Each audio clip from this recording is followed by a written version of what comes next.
चलिए इस सवाल को हल करते हैं।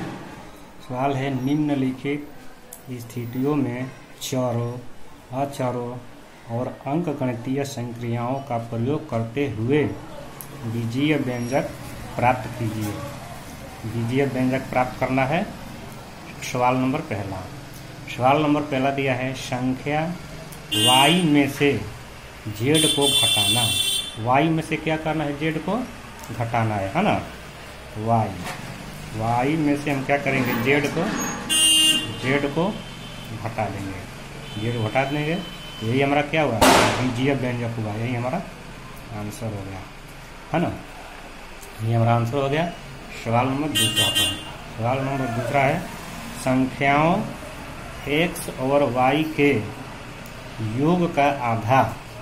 एक संख्याओं x और y के योग मीन्स जोड़। तो x और y का योग करेंगे तो x प्लस y हो गया ना। योग का मतलब जोड़। x और y के योग का आधा, इसका आधा हम कर देंगे। इसका आधा हो गया 1/2। इसको हम लिख सकते हैं x प्लस y बाई 2। यही हमारा आंसर हो गया। चलिए इस सवाल को हल करते हैं। सवाल दिया गया है संख्याओं p और q के गुणनफल का 1/4। p और q के गुणनफल मीन्स गुणा होता है। तो p और q का गुणनफल, p और q का गुणनफल हो गया हमारा।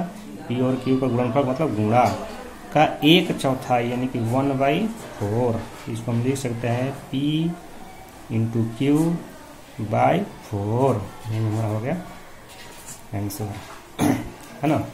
चलिए सवाल नंबर पांचवा पे चलते हैं।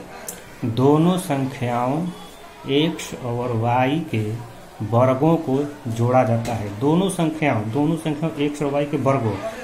तो x और y के वर्ग मीन्स होता है, वर्ग में होता है इसी से गुणा, स्वयं से गुणा करना। जो अंक हमने लिया है उसी से क्या करना है? गुणा है। जैसे x का वर्ग, तो x का वर्ग हो जाएगा x गुणा x equal to x square. y का वर्ग हो जाएगा y गुणे y equal to y square, है ना। यही हो गया। अब पर इनके वर्गों का क्या किया जाता है? जोड़ा जाता है। x square plus y square, यही हमारा आंसर हो गया, है ना।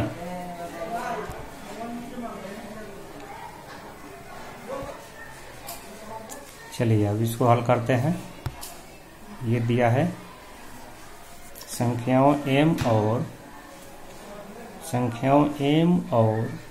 n के गुणनफल के 3 गुने संख्या 5 जोड़ा। यानी संख्याओं m और n के गुणनफल, m और n के गुणनफल यानी कि m गुणे n तो क्या हो जाएगा हमारा? m और n के गुणनफल क्या हो गया? mm। 3 गुने में अपर है 3 गुना, यानी कि इसमें क्या करना है? 3 से गुणा करना है। तो 3 गुणे mm इक्वल टू हो जाएगा हमारा 3mm। अब हमारा व्यंजक बन के निकलेगा। इसमें कह रहा है संख्या 5 जोड़ना है। तो संख्या 5 जोड़ना प्लस m, है ना। यही हमारा हो गया राइट आंसर।